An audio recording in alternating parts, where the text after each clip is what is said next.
श्रावण महिन्याचे महत्त्व आणि पौराणिक कथा. ओम नम शिवाय. नमस्कार भक्ताओ, मराठी भक्ती कथा या आपल्या भक्तिमय परिवारात आपले मनपूर्वक स्वागत आहे. आज आपण जाणून घेणार आहोत श्रावण महिन्याचे महत्त्व आणि त्यामागील पौराणिक कथा. श्रावण महिना भगवान शिवांना अत्यंत प्रिय का आहे? समुद्र मंथनाचा या महिन्याशी काय संबंध आहे? आणि या पवित्र महिन्यात भक्तिभावाने पूजा केल्याने कोणते आध्यात्मिक लाभ मिळतात? हे सर्व आजच्या या कथेत आपण जाणून घेणार आहोत, म्हणून हा व्हिडिओ शेवटपर्यंत नक्की पहा. चला महादेवांच्या पवित्र नामस्मरणाने आजच्या कथेला सुरुवात करूया. हर हर महादेव. ओम नमः शिवाय.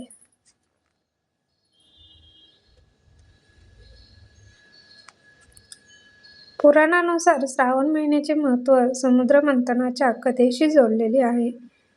देव आणि दानवांनी अमृत मिळवण्यासाठी क्षीरसागराचे मंथन केले. त्या मंथनातून अनेक दिव्य रत्ने बाहेर आले, पण सर्वात आधी प्रगट झाले ते अत्यंत घातक हलाहल विष. त्या विषामुळे संपूर्ण सृष्टी संकटात आली. देव, दानव, ऋषी, मुनी आणि सर्व जीव भयभीत झाले. कोणालाही त्या विषाचा नाश करता येत नव्हता. तेव्हा सर्वांनी भगवान शिवांची प्रार्थना केली. संपूर्ण विश्वासाचे रक्षण करण्यासाठी भगवान शिवांनी कोणताही विचार न करता ते हलाहल विष आणि आपल्या कंठात धारण केले. माता पार्वतीने प्रेमाने शिवांचा कंठ दाबून धरला, त्यामुळे विष शरीरात न पसरता त्यांच्या गळ्यातच राहिले. त्या दिवसापासून भगवान शिव नीलकंठ या नावाने ओळखले जाऊ लागले. विषाची तीव्र उष्णतेमुळे शिवांना प्रचंड त्रास झाला. देवांनी त्यांच्या मस्तकावर गंगाजल अर्पण केले. दूध, दही, मध आणि पवित्र जलाने अभिषेक केला. तसेच बेलपत्र अर्पण करून त्यांना शीतलता मिळावी आणि अशी प्रार्थना केली. असे मानले जाते की ही घटना श्रावण महिन्यात घडली, म्हणून या महिन्यात शिवाभिषेक करण्याचे विशेष महत्त्व आहे.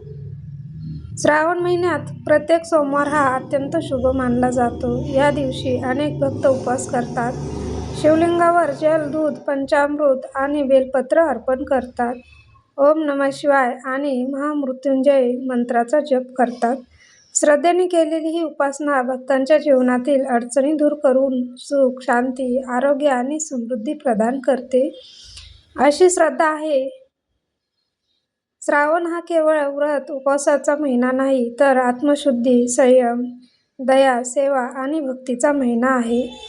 या काळात दान, धर्म, गरजूंना मदत, वृक्षारोपण, गोरक्षण, अन्नदान आणि सत्कर्म यांचा विशेष महत्त्व दिले जाते. मनातील अहंकार, क्रोध आणि लोभ दूर करून ईश्वर भक्तीचे मन रमवण्याचा हा पवित्र काळ मानला जातो.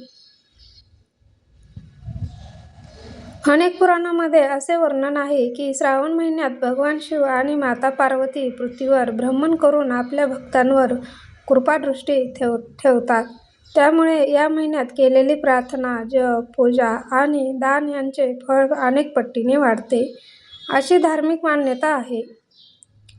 आजही भारतातील काशी, विश्वनाथ, त्र्यंबकेश्वर, भीमाशंकर, औंढा, नागनाथ, वैद्यनाथ आणि इतर शिवक्षेत्रांमध्ये श्रावण महिन्यात लाखो भाविक दर्शनासाठी येतात. हर हर महादेवाच्या जयघोषाने संपूर्ण वातावरण भक्तिमय बनते आणि प्रत्येक भक्ताला दिव्य आनंदाचा अनुभव येतो.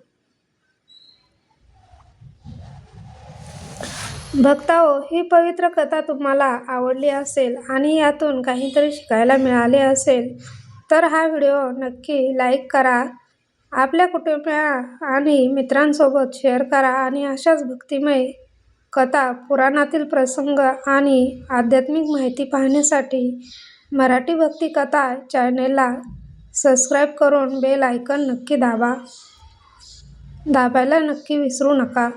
तुमच्या घरावर आणि परिवारावर भगवान शिवांची सदैव कृपा राहो. सर्वांच्या जीवनात सुख, शांती आणि आरोग्य आणि समृद्धी नांदो, हीच महादेवांच्या चरणी प्रार्थना. पुन्हा भेटूया एका नवीन भक्तिमय कथेसह. तोपर्यंत हर हर महादेव. ओम नमः शिवाय. ओम नमः शिवाय. ओम नमः शिवाय. ओम नमः शिवाय. हर हर महादेव. ओम नमः शिवाय. ओम नमः शिवाय. धन्यवाद.